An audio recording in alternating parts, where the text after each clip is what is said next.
Wyverns and Weirdos Curse of Strahd is a horror-themed campaign, and as such contains dark themes, including descriptions of gore, violence, and other features intrinsic to the gothic horror genre.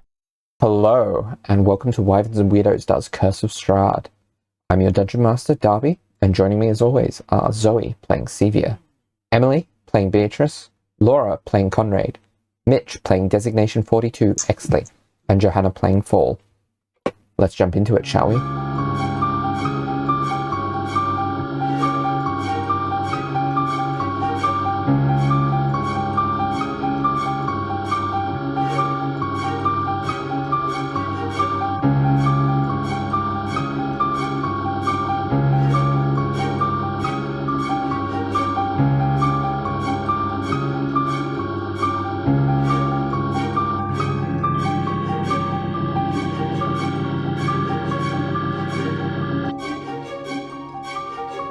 So, where we last left off, the party dealt with the amber golem that had been chasing them down after Exley took a cloak from the treasury in the Amber Temple. They eventually were able to fight it off, and then decided we'll get some treasure from the treasury, and then made their way down the mountain and set up camp. That is where we pick up. So is there anything... Oh, also, Cevia discovered that Fall was the presumably illegitimate brother of Conrade. So, is there anything people would like to do at camp? There are at least 2 magic objects within the party's possession that are yet to be identified. Well, first off, Cevia is going to set up alarm around the area we're doing. And she is going to set it up again so that the sound is heard to everyone, not just to her. And she's going to announce that this time. And also, she is going to go up to Beatrice to check what our rations are like. And if we need more, take anything that needs identifying off Beatrice so she can go hunt for some foods. Beatrice doesn't need anything else identified because we've already done that. In terms of rations... Beatrice has... Oh, where are we? Has 8 lots of rations left. Yeah. Well, I know we had it all separated up between us, but I was just wondering if you had any idea what the general inventory... What, do we have an inventory? Do we have a collective inventory? One of us should be keeping a collective inventory. I don't think so. There's only what Conrade and Exley got in the hoard room. That in the cloak that Fall had. Well, yes, I'll get to those in a minute. But I was just, do you need anything before you go looking for food? Because I don't want you getting hurt. Do you need help picking berries? I can help pick berries. I'm not too tired to do that. I think I'll be all right.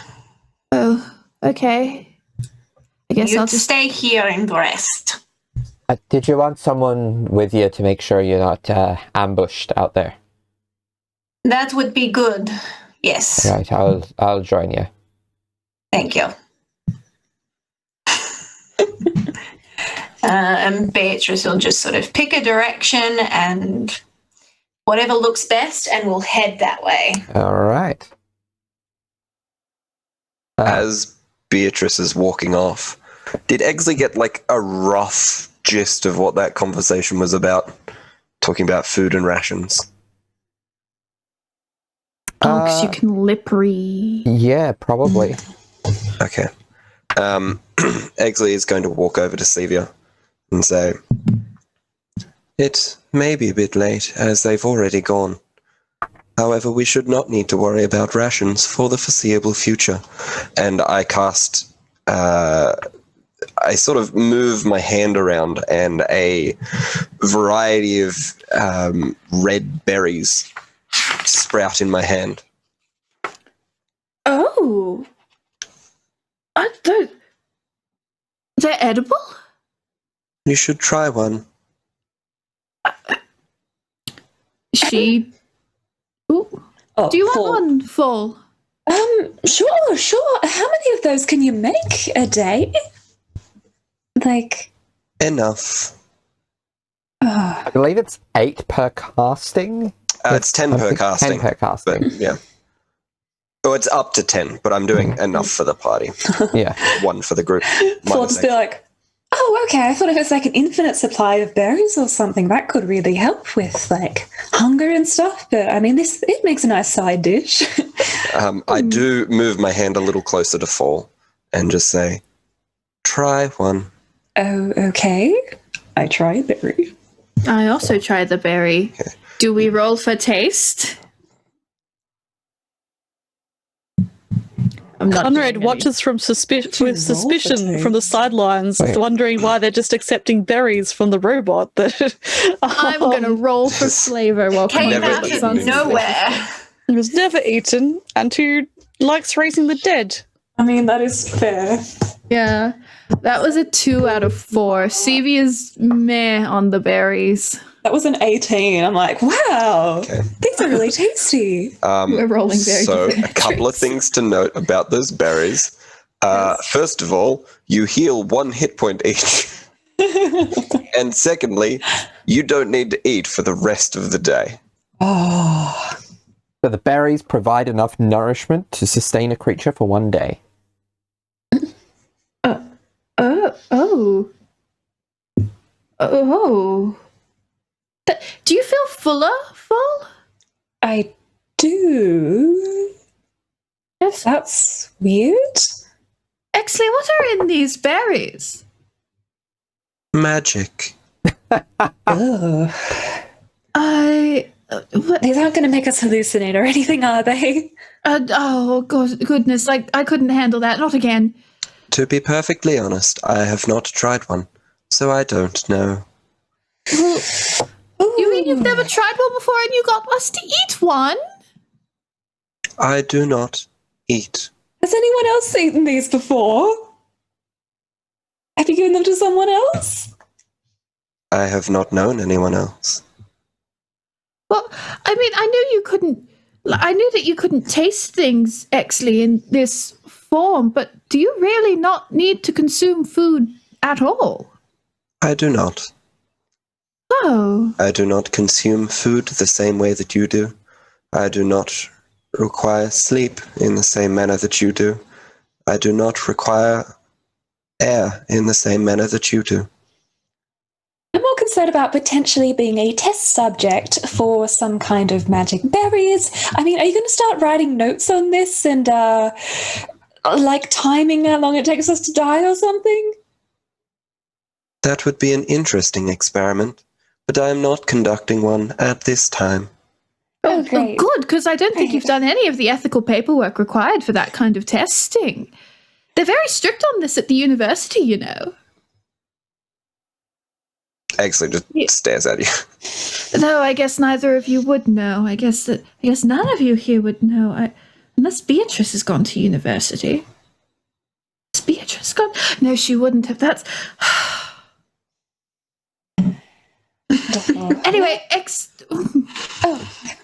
No, you. I'm talking too much. I'm doing it again. Oh, no, that's fine. I was going to say I'm going to we should keep an eye on each other to see if we have any weird symptoms. Yes. Exley is also closely monitoring the two for any sign of anything. And if he does notice anything, he will jot that down in his little mental notebook. Alright. Can all 3 of you roll me medicine checks? Are we going to, like, placebo affect ourselves into thinking it's poisonous? Oh, my God. Someone pick a number between 1 and 17. 14. Thank you. Okay. That's a natural 20 on that medicine check. Okay. Which with my medicine makes it a 22. Love all these non-combat nat 20s. Love all these really useful nat ones. I got a 4 total. Oh. Exley got a 15. Okay. Cevia, you're aware that it is complete, like, there are no effects, like, other than the intended effects of complete nourishment. Fall, you get a bit of Munchausen syndrome here. I'm not sure that's the right syndrome. It's not. That's not the right It isn't. syndrome. It definitely isn't. We might edit that out. That's the parent-babies one? No, that's Hypochondria. that's Munchausen by Hypochondria. proxy. Proxy. Oh, yeah. Although I think in health psychology they don't use hypochondria either. Oh. I don't know why. But yes, this is what happens with fall. No type of mental disorder in which a person fakes illness. Yeah. Okay. Yeah, it's So it's Right. it's yeah, they look the same from the outside, but okay. It's psychological. I don't know. Yes. They They don't even use psychosomatic either. I don't know what they use. all right. But it probably is actually a quote-unquote psychosomatic Yeah. response in So- that he's like, I'm going to do it. Yeah. So fall, like, any symptom that basically, any potential symptom that pops into your head, you manage to convince yourself, at least momentarily, for probably the next hour, that you have it. Like, you're feeling itchy, you're feeling nauseous, like... Basically, I experience all the normal symptoms of anxiety, and I'm like, oh god, Yeah. heart racing, Yeah. slight nausea, sweating. yeah, This like- is poison. Your vision goes blurry This because you... goes with poison. When you lose focus for a moment and you attribute it to the berry, none of it's got anything to do with the berry. But you don't know that. Paul just kind of sits down, like trying to meditate, just like fidgeting around, like constantly like looking at Cevia, being like, she looks fine. Oh man, is it going to affect her too? Constantly drinks water. What does Exley learn from his medicine check? And then I'll say what Cevia is going to do for that hour while she's also identifying things. Exley sees very much like the obvious side of it, of like, Cevia seems perfectly fine. Fall is either having some sort of really bad reaction to the berry, or is simply having a panic attack. One or the other. You're not sure which. Exley assumes that tieflings are mildly allergic to berries.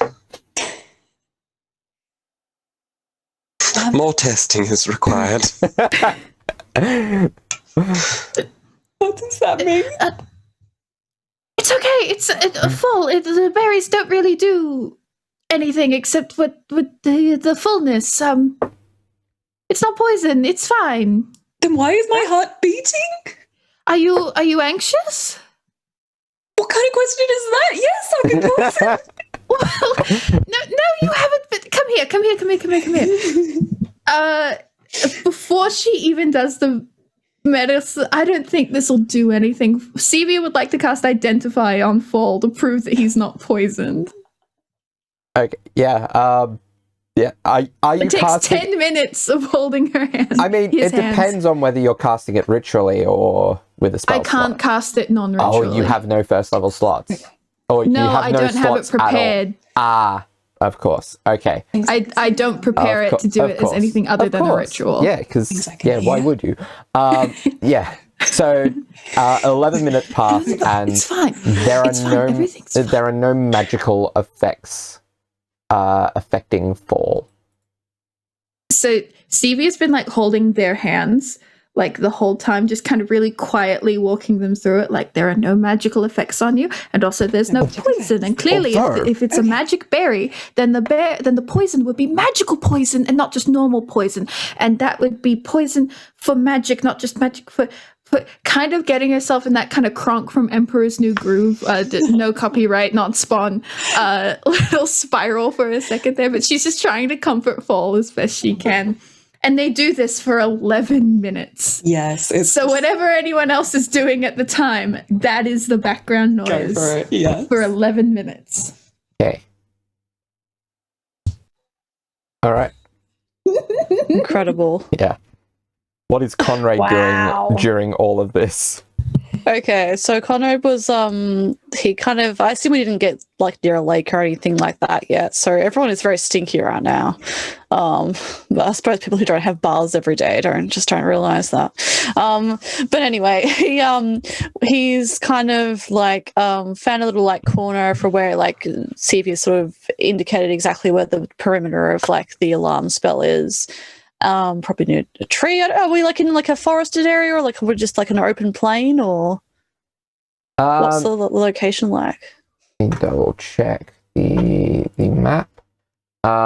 So at the base of the mountain where you would have come down, you're kind of at the edge of a section of the Svalek woods.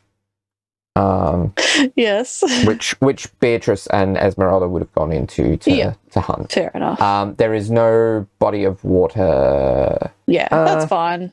You probably actually would have gone far enough to get to kind of the but that's not within the perimeter, edge of though. the lunar lake. But no, it is not within the perimeter. Yeah. He's kind of like found his kind of little spot that's as protected as possible, and he's going to he's laid out like all of his weaponry, and he's kind of like been polishing it a little bit while he's been watching skeptically while Exley's been giving Cevia and Fall mysterious berries.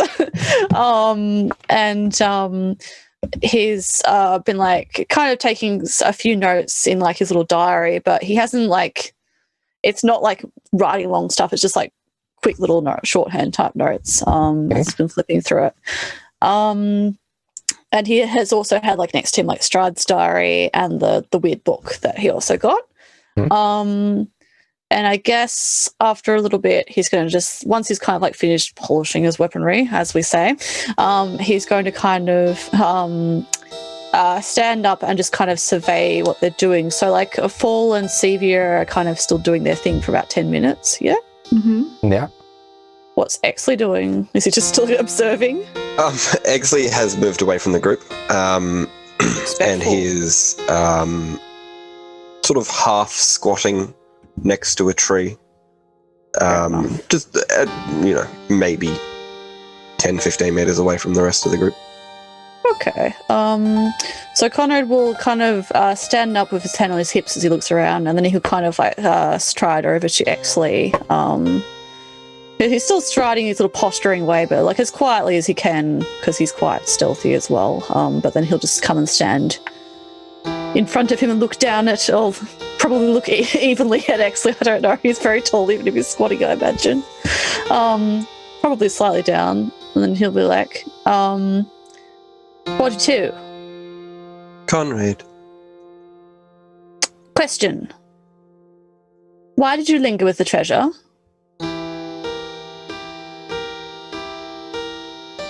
Exley doesn't respond for a while.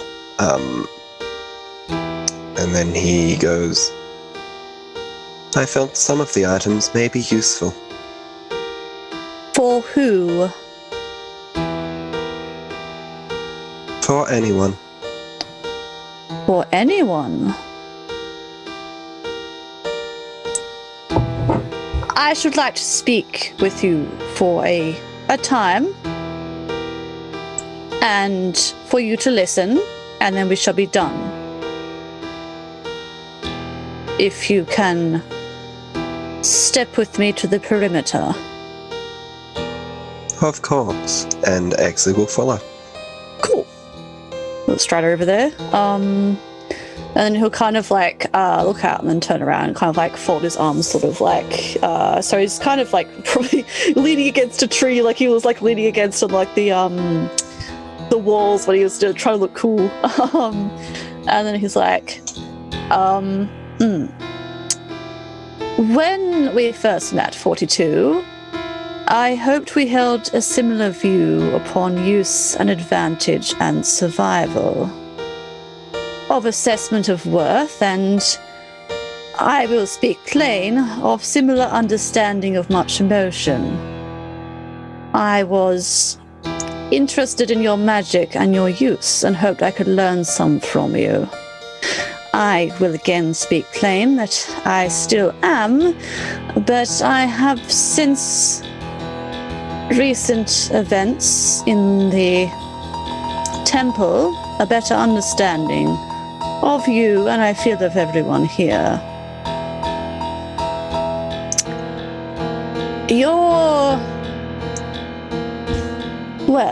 The treasury. You are the least predictable of everyone here. As a machine, that is surprising. You speak you hold no allegiance and care only for use of others.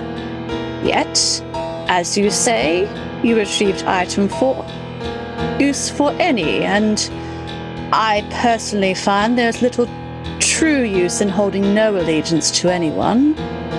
Not that many here understand. I have tried my hardest with everyone to come to arrangements, despite their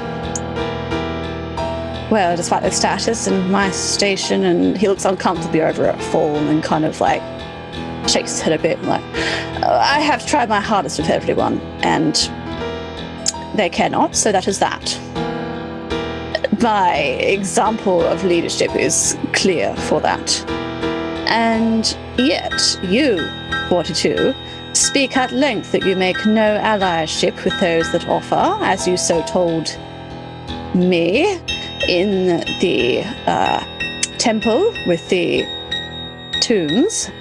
And you have spoken that you truly hold no allegiance, and still, in the temple I have noticed you have tried many a time of late to curry favor with some, specifically Cevia. And he'll pause, and then if Exley does not make any reaction, he will then continue. Exley is looking at you with a cocked head. It's fair. So they kind of just continue to filibuster. He'll be like, I understand why. She held and I must specify, he's not talking very loudly, and he's moved as far away as possible so that he's speaking in a register that he thinks like will not be picked up by Cevia or Fall, basically. But yes, I understand why. Cevia holds power but lacks finesse, and with firm guidance may be molded into an efficient tool. That's how you see it anyway, yes?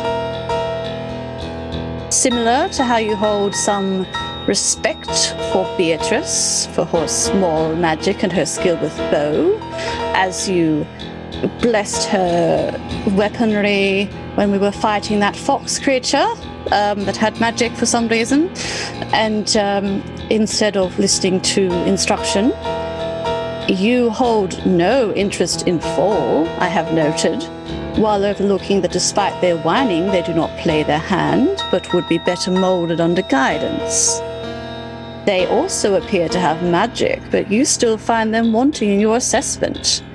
And he again looks over at Fall and Cevia. Again, like when he's talking about like Fall, he's just generally quite blank when he's talking about this. But again, he kind of like falters a little bit when he's looking over at Fall again, and kind of squares his chin up and like continues like, well, they hold the closest companionship to Cevia, which I wager carries strength in your idea of their lack of use. And you have called me for playing my hand, as you call it, for keeping others out when I extend an offering to one who I thought could be ally, though certainly not friend, as others say, and you call it with the sound of betrayal. I'm not stupid. I understand your apparent assessment. I am unskilled in magic, as you assume, and initially unused to creatures not predisposed to armed or unarmed close combat. In the temple, I have had other priorities of recent, which many do not seek to understand. And despite many a time during the temple that it was I that kept the others from harm, you still thought of me, as others do, as the inevitable villain for seeking out power that could rid this land of Strahd while others cower in the light. Well, and yet, there is no use for allies, as you told me, and yet you assess everyone and feel some wanting and some worthy of hiding sight from your friends, as it might make her condition less malleable. Yet you may turn and cast healing, which is much appreciated my way when in combat. I find it difficult to predict your actions, 42, but you understand what I am now saying. You are far more effective and more adaptable than you wish to be as a machine. And more importantly, you are more human and more like me than you believe you are. And it kind of just like huffily kind of like folds his arms like he thinks he's made a really good point. And then like while he's been doing it, he's been quite like impassive, but then he has been kind of like more jittery as like the conversation has his little speech has kind of, I suppose, gone on. But they kind of like just satisfyingly like kind of like crosses his arms like and just cocks his head to the side in the same way that Exley does. There's a pause as Exley's expression is unmoving. And then Exley will just say, "Do you wish for me to respond?"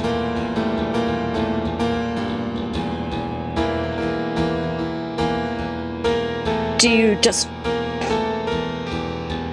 Well, yes, I would.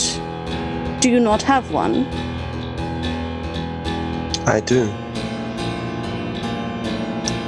Then But speak. when you asked me over here, you implied that you wanted to talk, and I to listen. Yes. Well, my talk is now finished, and now I will listen.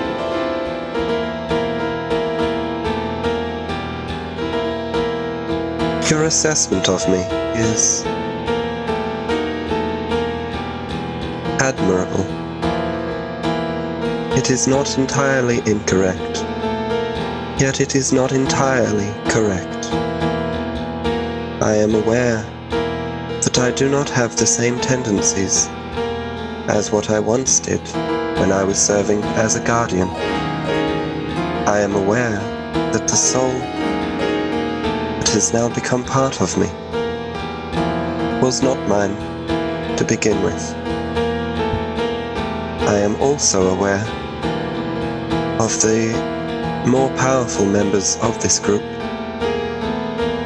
and of the less powerful members of this group. Your assessment on that was mostly correct as well.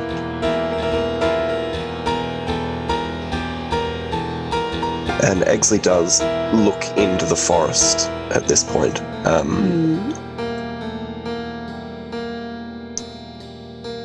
I have not been alive, if you would call it that, for very long.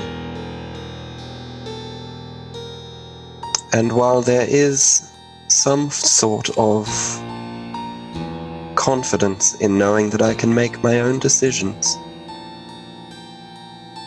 I do sometimes feel lost without guidance. On joining this group, thought there may be a possibility for guidance under one of you. That is why I have been watching you all. There are 2 members in this group who I feel would work very well. as a mentor figure.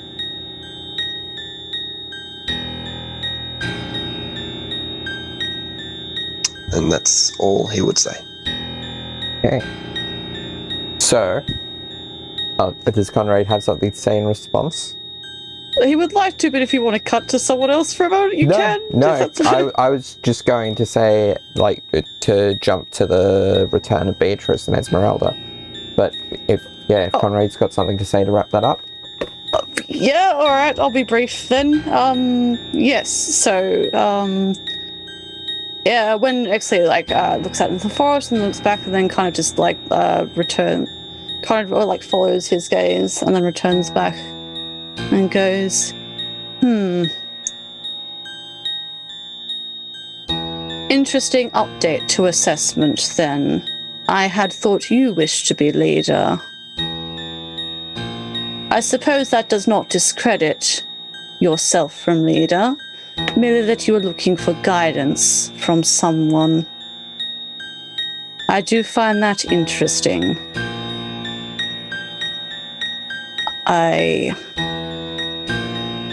As I said, I find it very difficult to predict your actions most of all.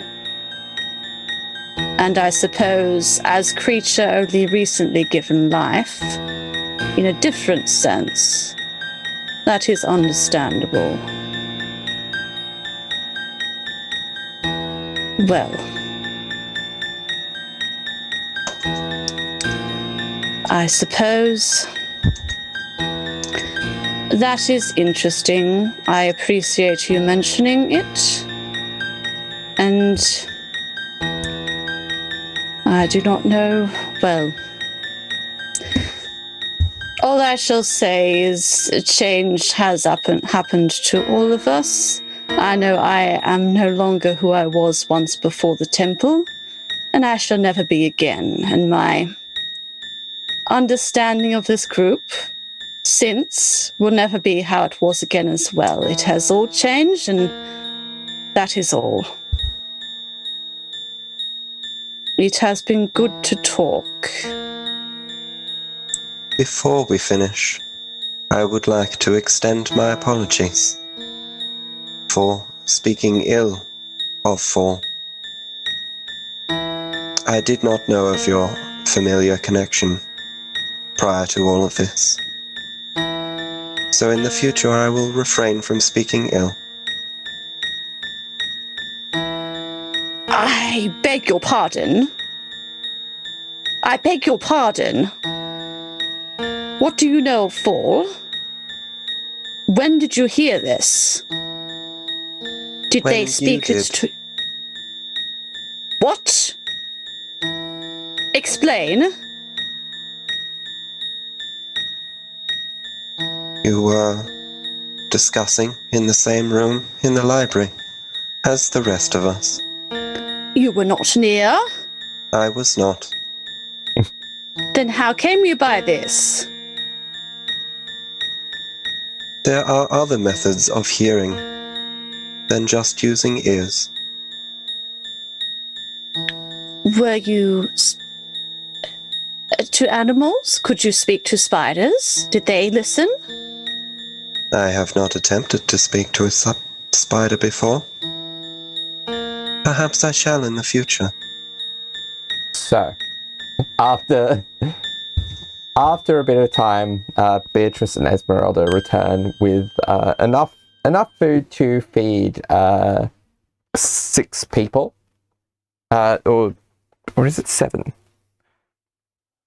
Regardless, enough food to feed all of those who need to eat. To discover that Exley cast Goodberry, and so at the very least, Cevia and Fall do not need to eat. That is assuming that Fall and Cevia are not anxious enough to stuff their faces anyway out of pure politeness. Yeah. Because that's what Cevia is doing. Okay, roll me a Constitution saving throw. Oh no! Well, it's kind of picking at it. That is a 19. Okay, yeah, that's fine. That's fine. Oh dear. All right.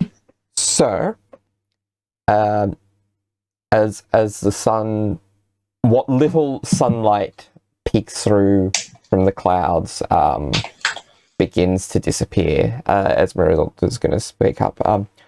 So, what order are we going to do watches in?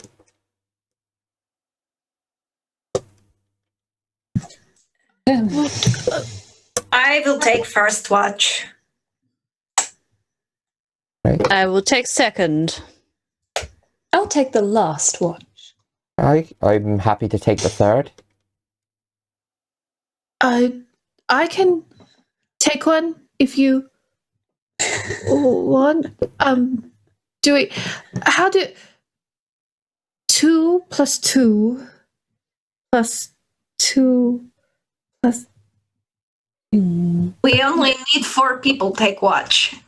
Oh, I mean, it doesn't hurt to have 2 people on watch if we can, but not necessary either. no, it's I'll just sleep. I can identify these things in the morning. I mean, you have enough time to identify them in the lead well, up. Yeah. then I'll do that. So, I was going to say, in the lead up to preparing for bed, Beatrice is going to attune to the sun sword. okay. So, items that need identifying: the cloak, definitely, and if Conrade wishes for it to be identified, the tome can be identified as well. Also, any bits of treasure. Cevia's got time. Yeah. She's still. She didn't get bonked on the head this time. She just got bit, so no concussion watch. So she can just do this till she's extra sleepy. So the cloak is a magical item called Nature's Mantle. So it is. It requires attunement by a druid or a ranger, and shifts color and texture to blend with the terrain surrounding the wearer. While wearing the cloak, the wearer can use it as a spellcasting focus for druid and ranger spells. Additionally, while they are in an area that is lightly obscure, they can hide as a bonus action, even if they are being directly observed. So only Beatrice and Exley have the option of using that. Okay. Cevia is once again doing all her little runes, which, for the sake of saying it, would also have popped up while she was panic identifying with fall. They would have just been little runes like springing up from their hands. But yeah, she finishes all the runes, and probably the whole time as she was learning things about it, she was saying all this out loud. So she gets to the end of it and she's like, well, I guess Beatrice and Exley can fight over this one. What is it? Oh, you were... Oh, of course, no one... You don't have to listen when I talk, it's fine. It's a cloak, and it shifts to the environment around you, and it can help you hide very quickly, even if someone's looking right at you. And also, for any druid or ranger spells, people who focus on that kind of thing, you can use it as a focus. So that gets rid of a lot of anything not monetarily based, as far as components go. Okay. Yes. Well, Well, I was just going to say, if it is between the two of you, you do have the sword, and also you are a lot smaller and can hide a lot better than Exley. You're almost as good as Conrade is at hiding already. This might be a good thing for Exley to have. would you like the cloak, Exley? I don't have need of hiding. But, I mean, it could be helpful, and again, it helps with the magic, and it It's mostly magic and hiding, really, but it also looks quite cool, if that's important. Is it? She looks at Conrade. Conrade's been like very quiet this evening, but he's kind of like probably again doing his stupid leaning up against a tree thing nearby. That is the image in Tasha's, for reference. Okay, it's a cloak. And it shifts. It's green with a hood. It's got little shoulder pads like it's the 80s. And of course, it shifts in color and texture to match the environment around it. He raises his eyebrow and then looks over Exley and Beatrice, and he says, "Yes. Well, I think looking cool is very important. Obviously." He like gestures to himself. I love how you're saying this to the two characters in the campaign that just do not care about looks. Yes. Cevia, she's trying. I know. I think Cevia makes good point, though. You have no use of hiding 42, but you are also most at risk of being hit in all previous combat encounters. You are more likely to take risks. If Beatrice is standing afar and shooting from bow, there's not much use in hiding. If you are to be using sword more, Beatrice, yes, absolutely. But Exley is one more frequently in front range, and having a more of a understanding of element of surprise, it is something that can be adapted to, if not presently useful in the current way that you operate things. That is only my assessment, of course. But I think Cevia has good point. Thank you. Yes, that was a good assessment. So, Conrade looks quietly pleased with himself. Tries not to pay much heed to the silence between the two party members that he's tried to comment on. Just kind of just smirks, I suppose. Well, you know what? I'm just going to leave this here. And she puts it in the middle of the circle of alarm. And she's like, when we wake up, one of you will have it. And at this point, it's not quite my issue anymore. So, does anyone have anything else they want me to identify? I know Conrade had a crown. That might be something. Or Beatrice had a big blanket full of wood and gems. That could be something. I mean, if you want something to do, you can identify it. Yeah, just while I've got the magic going, because once I stop, I fear I may fall right asleep. Just very carefully places the chest in the blanket and unwraps it all and places it in front of Cevia. Exley is also going to walk up to Cevia and quietly just, does your identify tell you what something is or what something is capable of? Yes, it does.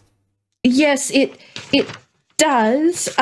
It's a bit. She gets out her little spell book, and she's like, I can tell if it's magic. I can tell what its properties are, how to use them, if it requires attunement, if it has charges, how many it has. I learn if there are any spells affecting something or someone, or curses, or anything. If an item was created by magic, I can tell what kind of magic was used to do it.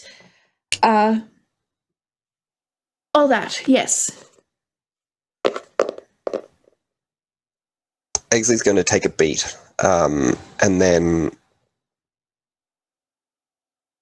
kneel, sit, to sort of sink next to Cevia, and say, "Can you identify me?" Oh, of course. I can. I'll do the coins second.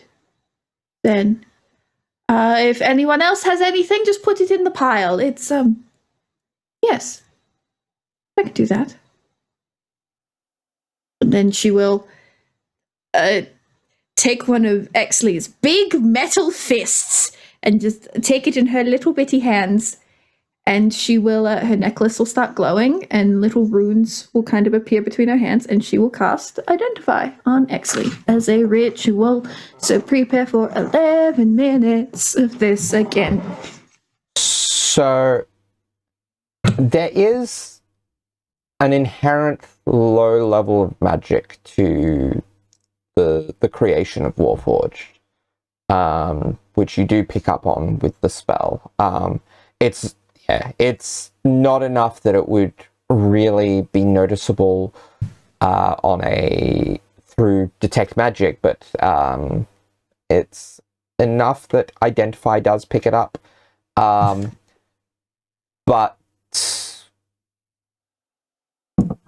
it seems to defy any sort of specific identification. Mm-hmm. Is that it? That is it. Okay. Well, there's the general, I haven't met, has she met many Warforged? No. You Any? roll me an Arcana check.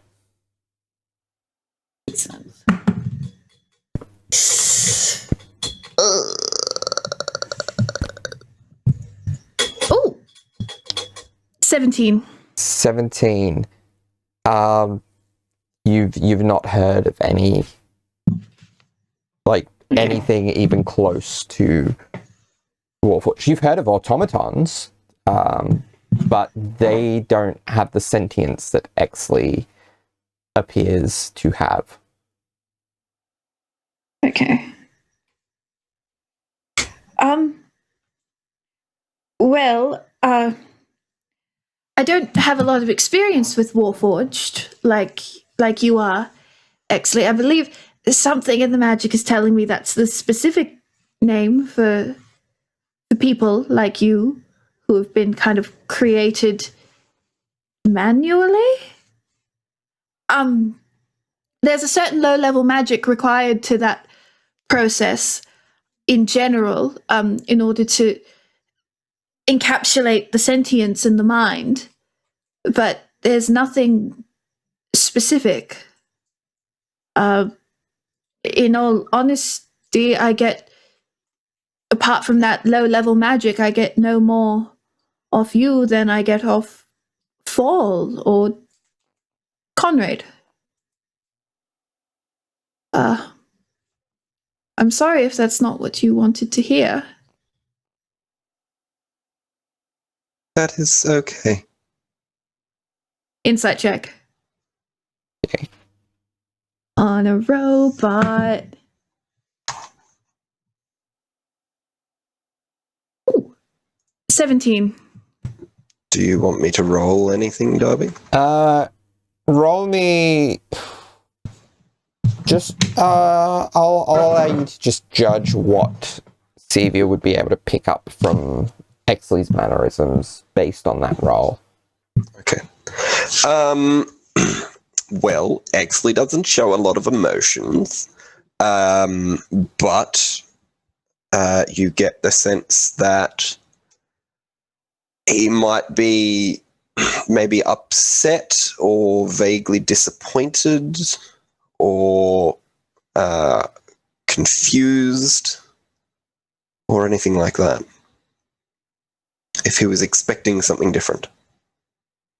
May I ask, Exley, why did you ask? You have seemed pretty certain of your existence. Is there anything you thought was affecting you?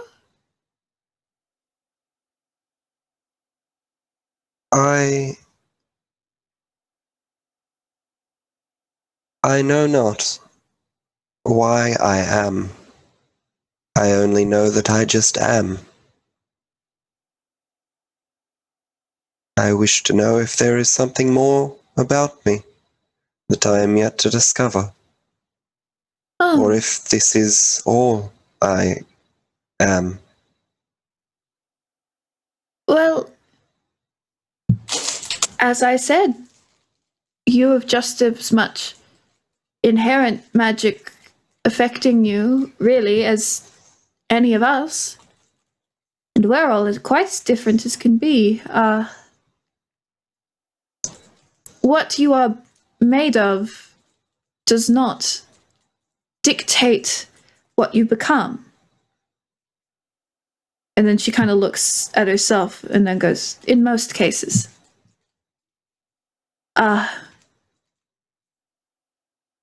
You can, you've been, as you've said, you have not been alive for very long, and yet you've developed, you came to us with a personality, and it has only gotten stronger, and I've seen you, talking with us and establishing relationships with us and trying to be stronger and more like us, and I don't know if that indicates a certain level of humanity to me, and in trying to be like us, but I guess, are you just trying to find what parts of us suit you, or are you just trying to find you in general?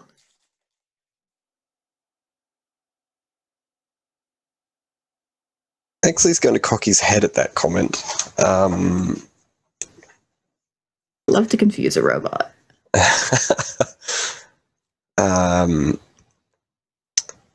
He'll respond with, I was just curious. Okay.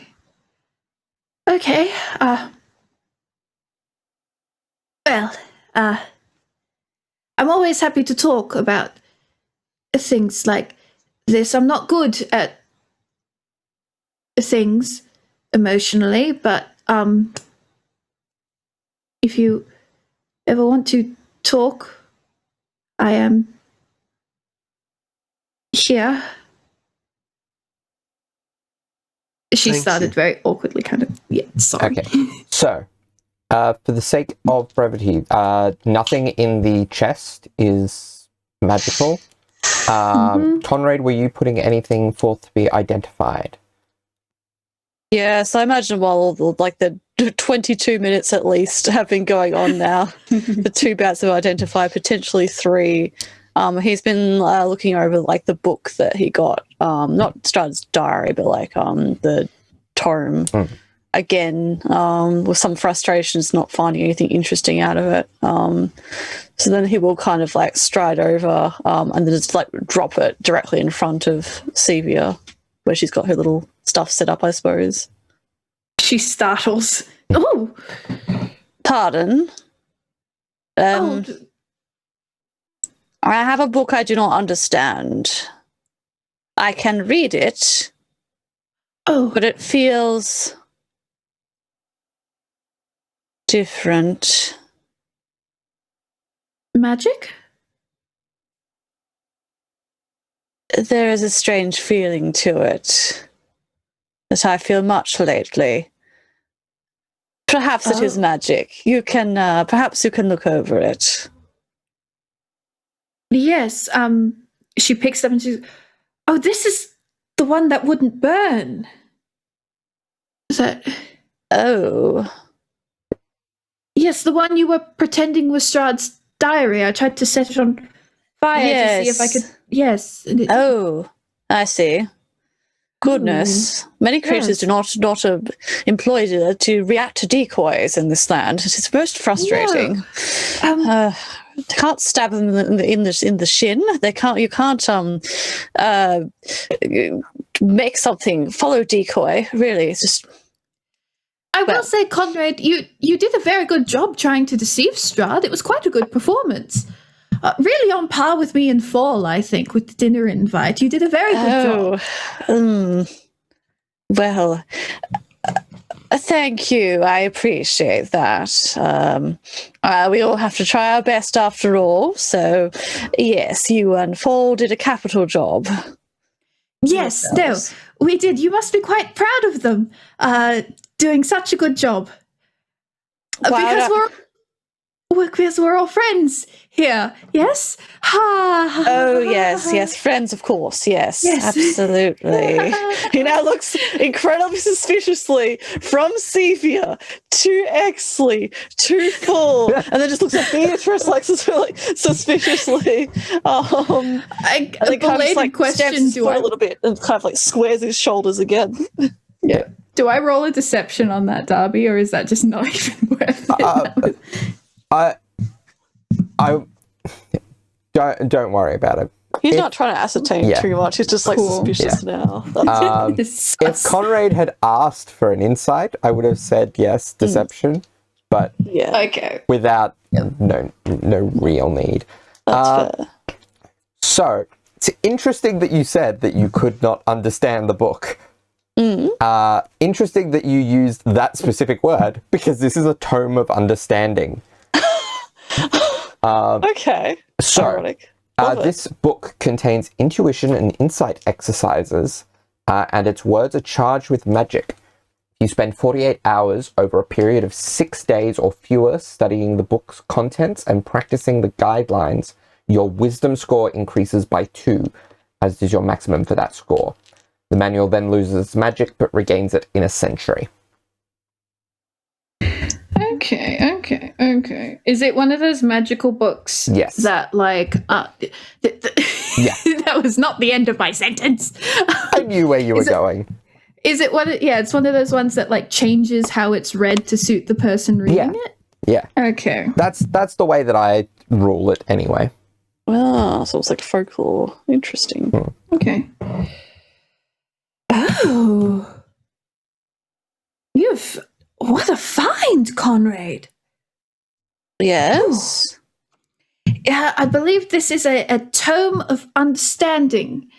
And if you have to read the whole thing in 6 days.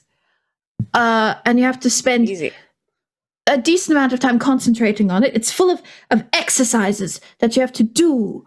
Like when you're learning piano or when you're learning to play chess and you memorize all these things, you know? Yes. And you do those and you do all the exercises and it should make you more wise. Oh. Like, not just in the same sense that, say, playing Sudoku makes you smarter. It quantifiably makes you more wise on a scaled gradient. Interesting. Well, I think I am plenty wise already, but and then he kind of like just like you kind of it's obviously not meant as like a full-on joke, but that's his very like odd way of trying to like speak lightly. But then he kind of like even while he's saying that, his expression kind of just like furrows a bit. And then he kind of like looks at the tome that you're holding with a lot more sort of like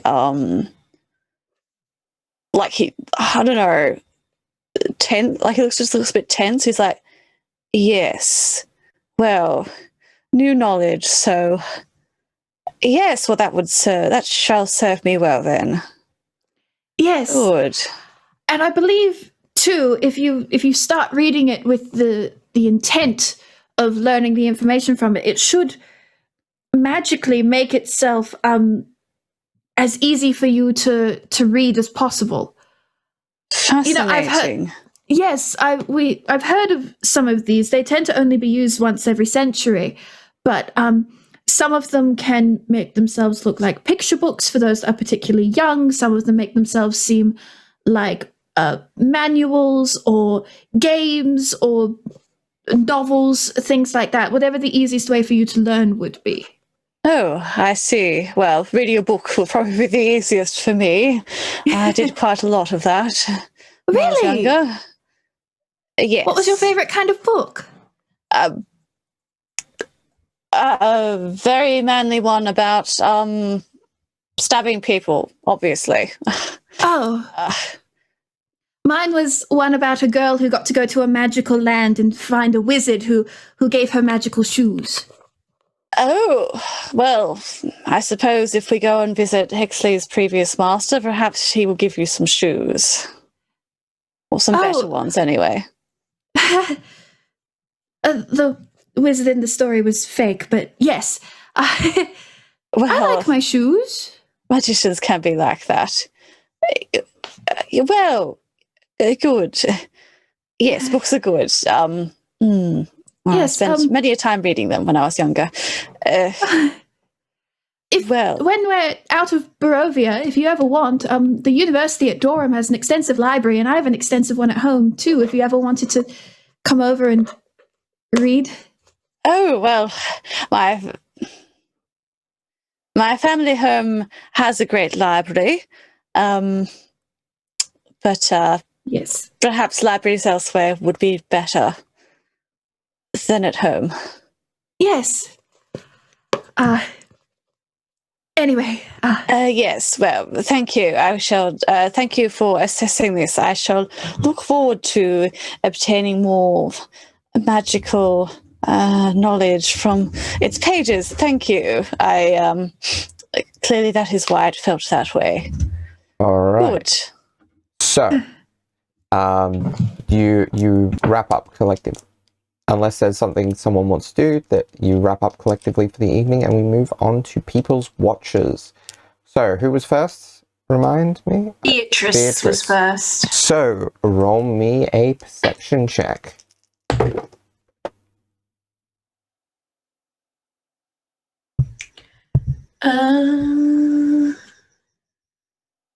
24. 24. Your watch passes uneventfully. Okay. Watch number 2. Perception check, please. Okay, so 17. Oh, plus an 8. So yes, a lot. Your watch passes uneventfully. Exley, which is lucky because Conrade is pretty much not doing a great deal. He's kind of drawing in his diary. That's the majority of it. All right. Then Esmeralda. Yep, her watch passes uneventfully, and I believe 4 was the last watch. Yeah. So perception check, please. That is a 15. 15. Okay.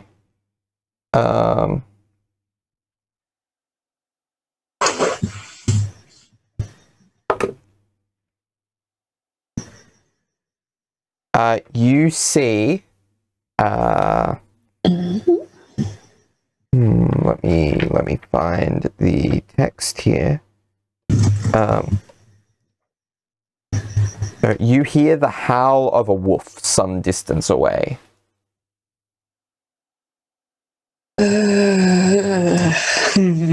Okay. About how far away? It's hard to tell with a 15. Yeah, okay. Fall, who was just trying to practice illusions, basically. They're trying to get their thaumaturgy and to work it into actual illusions, and they're probably they're making little flowers on the ground and things, and then suddenly they just fizzle away into nothing, and they're like, oh, I hope that's not Strahd. I'm not sure what to do. And they go and they kind of gently shake Cevia. Hi. Sorry to wake you, Cevia. It's fine. Yes. What? Good, bad, no, yes? Maybe there's a wolf out in the distance, I think. Oh, not another wolf. Is this party is this worth waking everyone up? I didn't want to annoy Beatrice or anything. I don't know. I don't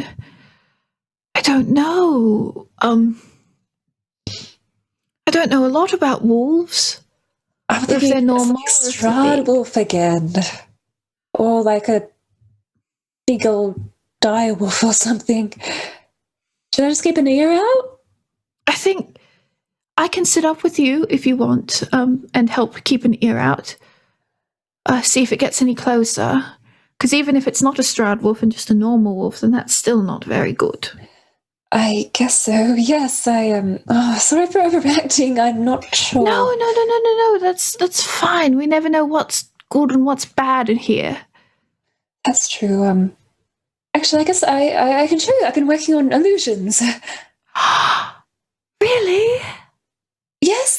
There were some people in my circus troupe who could do all kinds of things of magic that were helpful for cheering along everyone else or the performers. And I don't know. Ever since I did a few spells with the holy symbol, and I'd been kind of trying to work along so I could help them too. I can make a flower. Really? Yeah. Can you make an Arcani smile? Do I know what an Arcani smile is? I guess. Roll me a nature check. Yeah. They're popular in Durham. Are they blue in the spring? I haven't been to Durham. I rolled an 11. That's enough. You've not seen any in person, but you have seen depictions of them on. Oh yes. One of the old monks used to like botany. Sure. I think I know what it looks like. I try to make the flower. It looks a little bit more like pencil sketch than it should. Oh my goodness, Paul. That's so wonderful. I think I'm getting the hang of it. You really are. Is it what kind of magic is this? Is this something from your training? Are you learning another kind of magic? Is this do tieflings have an inherent magic ability? I mean, I'm not sure if I'm because I was just drawing off thaumaturgy. We're pretty good at illusions and little effects, so I'm not sure if it's turning into something else yet or not. Huh. That's okay. Cevia, you're very good at things. Am I? Yes. You're very good at things too. Yes. I'm gonna roll it. All right. Now maybe try a thing and see if it's easier. What kind of thing? Like a magic thing? I don't know. Here, have this stick. Try to throw that stick at the tree. Okay. She's going to try and just fling it. I guess I'll just roll a d20 to see whether what Fall is trying to do works. I'm so curious. That was a 5, so I'm guessing it does not work. Okay. So roll as you normally would. Dex. Okay. Just that's a natural 18. What am I adding to it? It would just be your strength or dexterity for a thrown. I'll add a dex because that at least is not a 0 modifier. So that makes it a dirty 20 to hit the tree. I mean, it hits the tree. It's a pretty big target. Oh, is that... Did you make me do that? I'm not very good at throwing things. I think so. It might be working. That's how it's supposed to work, like just a little magical boost of encouragement. Some of the performers would do that. Maybe that worked. Like inspiration? Yes. I Wait, don't really play. It might be music or singing or something. I don't really have that. But I think it worked. what does Cevia know of bards, Darby? You would be aware of bards. Like there are specific like bardic faculties within the Arcane Academy. So you're trying to learn a new type of magic, like you said, performer magic. Yes. And things like that. I always kind of liked magic, although I think, I don't know, whether someone sort of tried to have me look at like a wizard spellbook one time and that went right over my head, but this is easier. That's so wonderful, though, that you're finding a way to learn and to do it. That's so wonderful. Oh, I wish I could be a better help. I don't have a lot of teaching magic, like prestidigitation or things like that. That's all right. But I think well, I guess well, like you said, you don't really play an instrument or sing, but some magic, you know, it can be good to have a focus of some kind to help with components. So maybe, I don't know, I could help you find a focus, and that might make magic casting a bit easier, something to kind of help channel things through.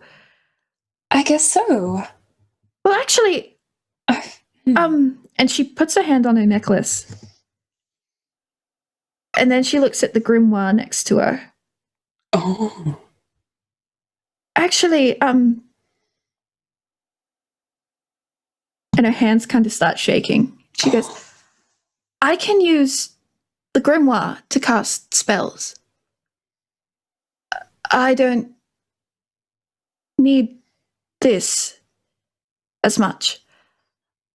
So if you want, I can, and she takes off the necklace, and it's this, you know, it's the big silver chain with the big triangle gem at the end. It's like pink, but it kind of rainbow reflects in the light. It's like a purpley pink. And it's kind of that really nice, like it's flat on the back, but it's got a gem cut at the front. And she kind of really gently kind of puts it on fall around his neck. And she's like, my father gave that to me when I was first learning magic. It's the first focus I ever use. And I kind of got used to it, but I can use this now, and maybe it's good to let go of things like that. So if you want, you can. It's a family heirloom too. It was my father's, and then he passed it to me. It was his father's before him. So. Well, I don't know. Just based on what you said earlier, maybe if Conrade's family hasn't been good to you, maybe mine can do something for you. Paul looks like very touched. Cevia, thank you.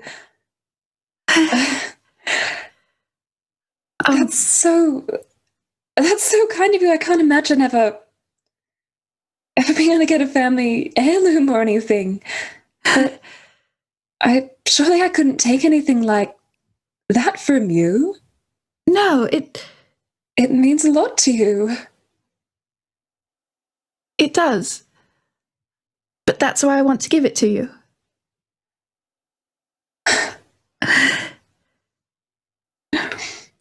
You know, I said I wanted all of us to be friends when we're done, but I think you and I are friends now, and I care about you.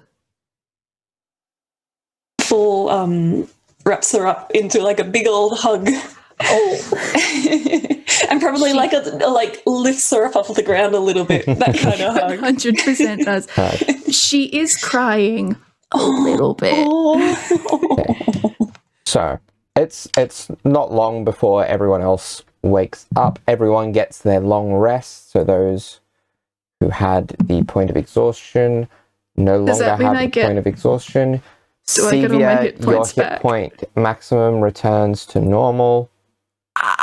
Thank you.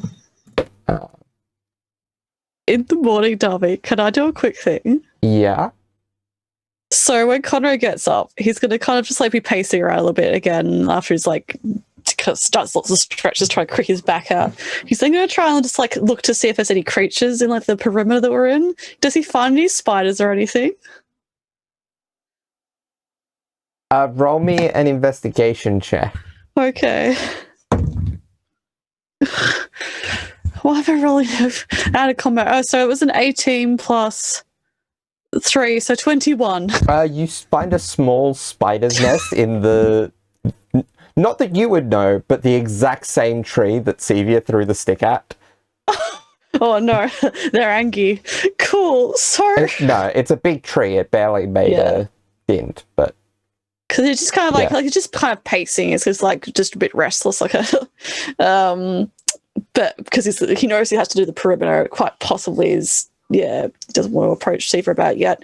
So he looks at little tree, and he kind of just like glares over in the direction of where Cevia and Fawkes, where Exley are, and even Beatrice. Possibly some of them might still be asleep. That's cool. And then he kind of just like glares at the spider, like, stupid. Can Exley talk to you? Oh, I don't know. But okay, the stupid thing is, Conrade should be able to actually. Yeah. Yes.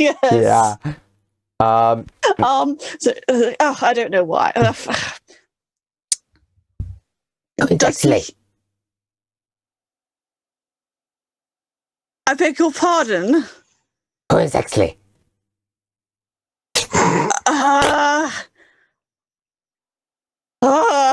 No, it's Barovia. Straight.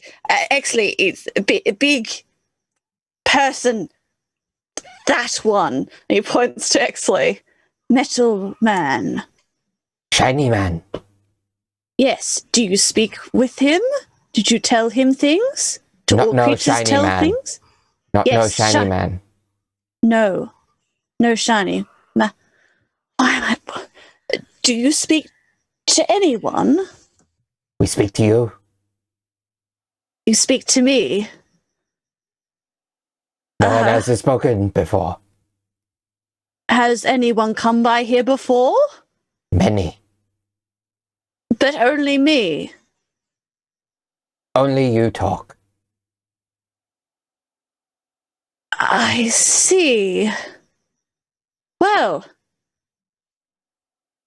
I thank you for speaking. I had thought all of your kin were telling. It was a joke, but I thought your kin were telling secrets of mine to others, but clearly I can tell secrets to you. We like secrets. Excellent. Can eat secrets? Not eat secrets, no, but We don't like secrets. My apologies. Will this do? And he'll he probably has like a bit of the rashes. He just pulls off a little piece of jerky, just like puts in the spider's nest very And they awkwardly. swarm over it. Oh boy. Okay.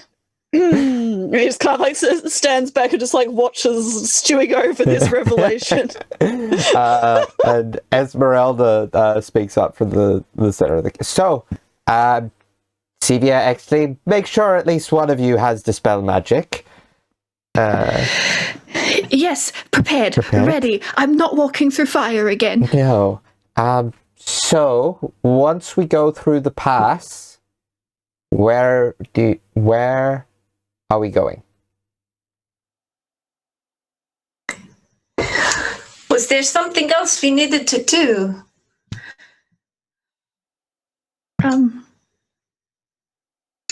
I mean, there's Mordenkainen's and staff, but that's near Strahd's castle.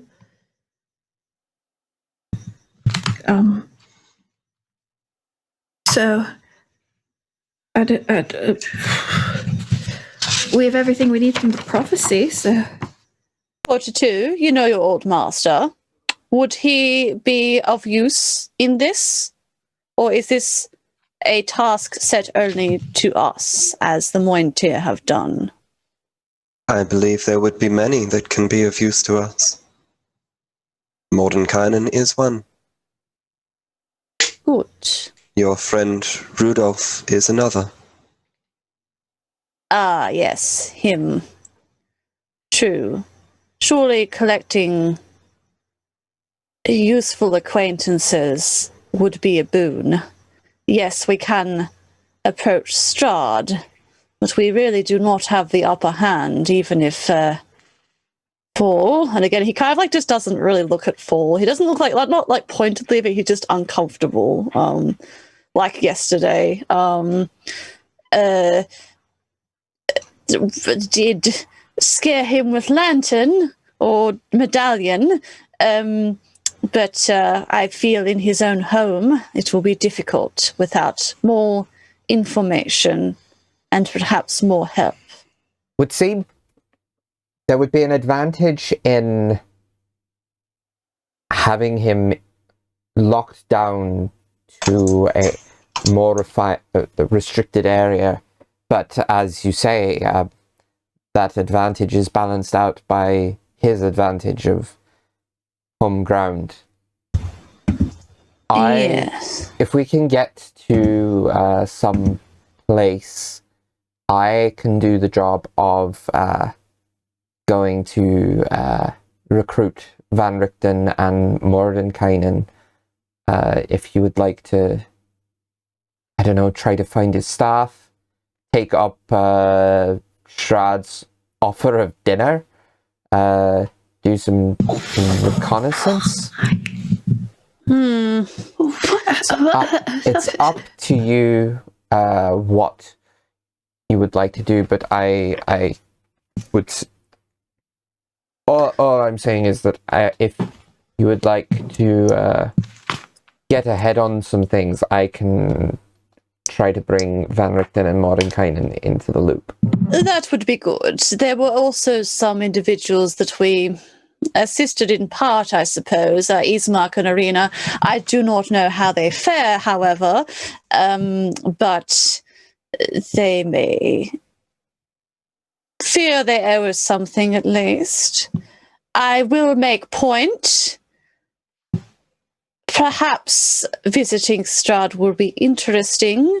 However, where I am from, if you invite your enemy to dinner, you should certainly be your enemy should certainly be bringing a spoon with holes to filter out the poison in it, shall I say?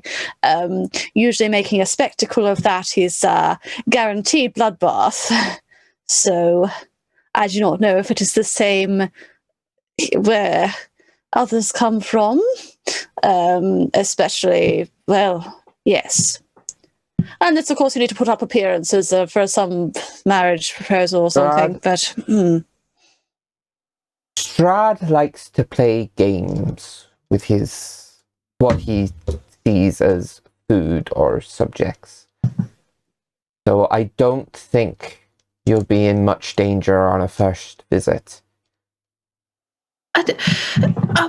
I will remind you all that as much as he did invite all of us, and technically specifically me, to dinner, I did also put a lot of fire into his face.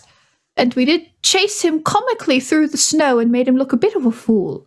True, he might not be looking his best now, which is a bit... Yes. He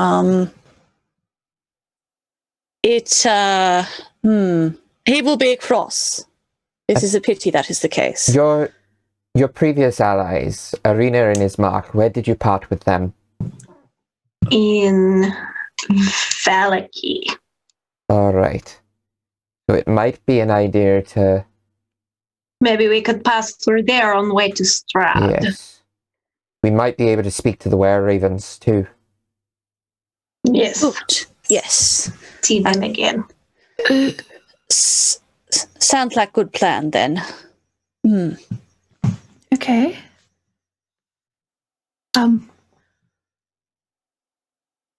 Before we set off, I have one thing that I would like to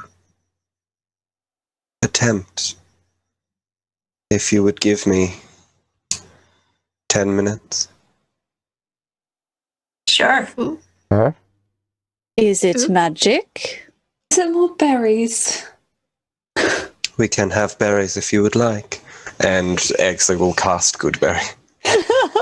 Beatrice takes one. Oh, Esmeralda takes one. I'm fine, I'll eat. Conrade takes one, chucks it in his pocket. Yeah, sorry. Okay. I was going to say Cevia offers one to Conrade, but if he... Oh, throws well, it in his then pocket, he kind of like looks suspiciously, but then just plucks it out of her hand, I suppose, if she offers it. and then she'll eat one too. Fair. Exley offers one to Esmeralda as well. I already said Esmeralda took one. Oh, okay. Yeah. Exley's not paying attention. Yeah. He just keeps No. It. Exley's actually very distracted at the moment. Yeah. 42. Because he's going to say, I will be back in just a minute. I would require some silence. And he's going to grab Vilnius's body and just sort of slowly carry him into the tree line. Silence or privacy? He calls out. Exley turns around and goes, I don't know. Conrade will stride after him then. Then I will accompany. Whilst this is happening, Beatrice picks the cloak up off the ground. Okay.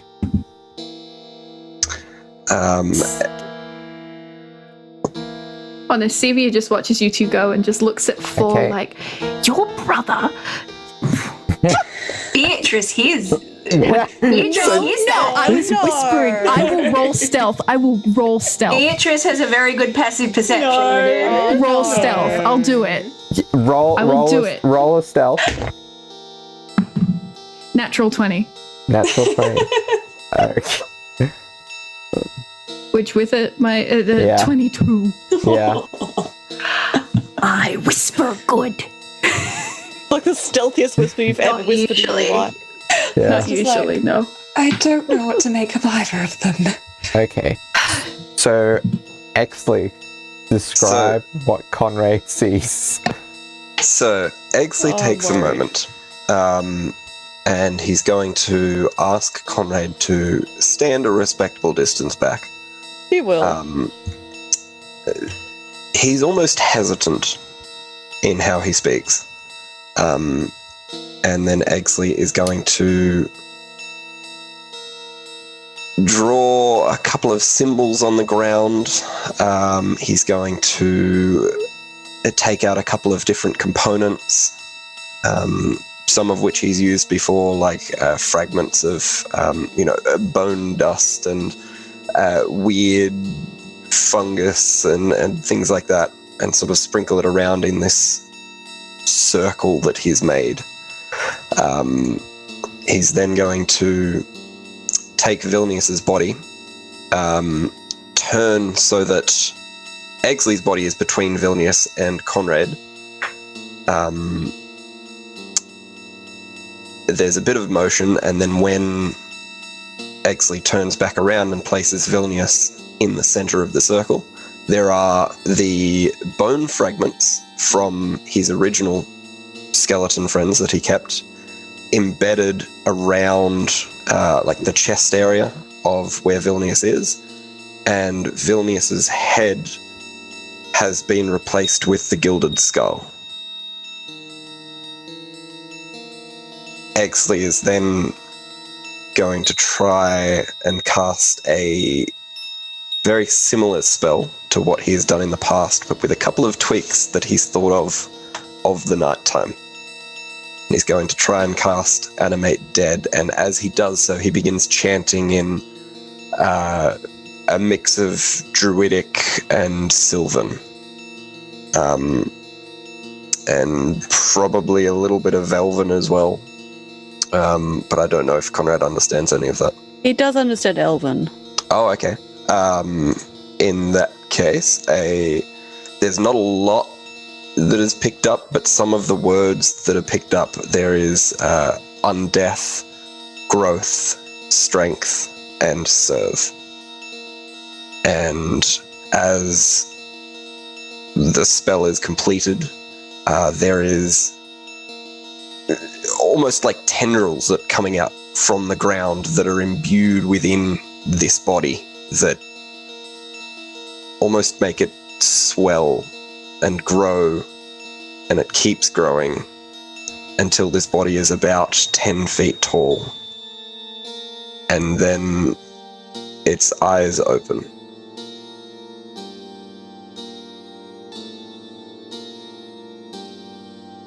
Wow. Conrad is like, he watches all of this, he does understand. He even like, he watches very curiously with his eyes kind of like a little bit like, not glazed, but like a little bit. And he looks both like repulsed and fascinated by this entire thing. Probably a little bit too fascinated, I suppose. Does the creature do anything? Oh, like, the creature sways, sort of absent-mindedly, staring at Exley. Conrade, if I may introduce you to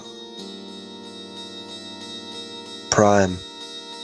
And that's where we're going to leave it for this week. Thank you for Mitch, listening. I would like you to go directly to jail. Thank you for listening. Oh, Thank you. thank you for listening, Goodbye. everyone. I hope this is sexy fan of Brian in the next episode. Goodbye. Thank you. Bye.